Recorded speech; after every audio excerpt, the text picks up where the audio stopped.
So, okay guys, ito another day, another vlog nga tayo. Ito, panibagong araw na naman. After ko ngang i-ready yung tindahan, yan, Daddy Jepo nyo, nag-pray muna bago tayo mag-service. At ito, may service tayo for today. Ito, balang sinervisan ko pala, yan, ang sugi ko tuwing may pasok si Sean Sean. Yan. And after nun guys, ito fast break, pagbalik nga natin sa bahay, yan, kasi nga may pasok pa si Mami, ipag-prepare ko siya ng breakfast. So madalian lang naman yung iluluto natin guys, yan, na hotdog lang, itlog at saka meatloaf, at sasabayan ko na rin ng sinangag. So pansin nyo naman, ito, nakapagbati na ako ng itlog, nakapag-slice na ako ng hotdog, at ito na nga yung meatloaf naman. At ayan mga sir, mga ma'am, tuloy-tuloy lang tayo. Yun, ready na yung rekado natin. So magmumultitask na naman Daddy Jepo nyo. Naglagay na tayo ng mantika sa ating legendary kawali at sa ating non-sticky kawali. Yan, napaka-cute ng non-sticky kawali namin. Sakto lang yung 5 hotdog. So, bali ang technique lang naman dyan guys para hindi masunog yung mga niluluto natin. Ihinaan lang natin yung apoy. Yan, Daddy Jepo nyo. Mid-fire lang talaga yan. Yan, kaya hindi na nasusunog. So, after nga nung itlog, yan, hinango na natin at ito, yan, fried rice na tayo. Yan, pansin nyo naman, di ba? Sayang-saya si Daddy Jepo nyo pag nagluluto. At ayun, hinango ko na rin yung hotdog. And after nun, meatloaf na po tayo. So, yan, tuloy-tuloy lang tayo mga sir. At pansin nyo, yan, pinagpawisan na Daddy Jepo nyo.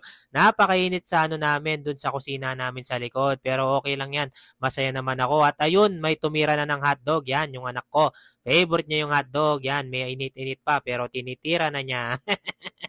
Pansin nyo naman mga sir, mga ma'am, yan. Ako, swerte ni misis ko sa kanya. At syempre, swerte rin ako sa kanya kasi napakaganda niya. At ayun, sumasaya Daddy Jepo nyo pag sinuserve siya. Ito, kakain na kami guys. So yan, di ba? Nako, sarap na naman ako. At ito na naman. Nako, thank you Lord. At ito, yung pinakamasarap na part yan, kasama ko yung magina ko, di ba? Kasi nyo naman yung anak ko, dinidilaan lang yung hotdog.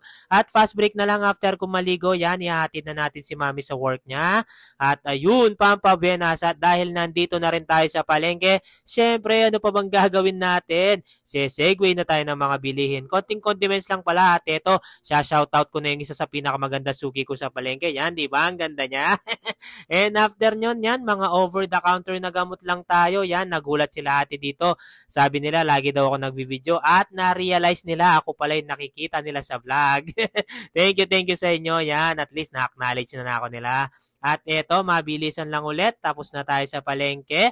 After nun, yan guys, didiskarte na naman tayo ng bilihin. Yan, yung pinaka-importante sa lahat. Ito talaga yung pakay ko lang talaga eh. Yan, bibili tayo ng itlog. Yan. And after nun, ito, pumunta na ako sa hardware. Yan, bumili ako ng mga accessories ko sa motor. At ayun, kinarga na ni Pogi. Thank you, Pogi. At hindi pa tayo nagtatapos, mga sir. Mga ma'am, yan, bibili rin tayo ng sigarilyo. Yan, sa suki kong isa ring maganda. Yan, thank you. At ayun, sumigway na tayo ng Eden cheese at konting kape. At ayan, Daddy Jepo nyo, pawis-pawis na naman. At may pampaswerte si Manong, syempre. At fast break na lang tayo, sir. Yan, nandito na tayo sa bahay namin. Dali-dali ko nang didiskarga dyan. So, ako na lang mag-isa kasi nga, kakaunti lang naman to. So, thank you sa panonood sa mga vlog ko, mga sir, mga ma'am. Pahinga muna ako. So, bye-bye!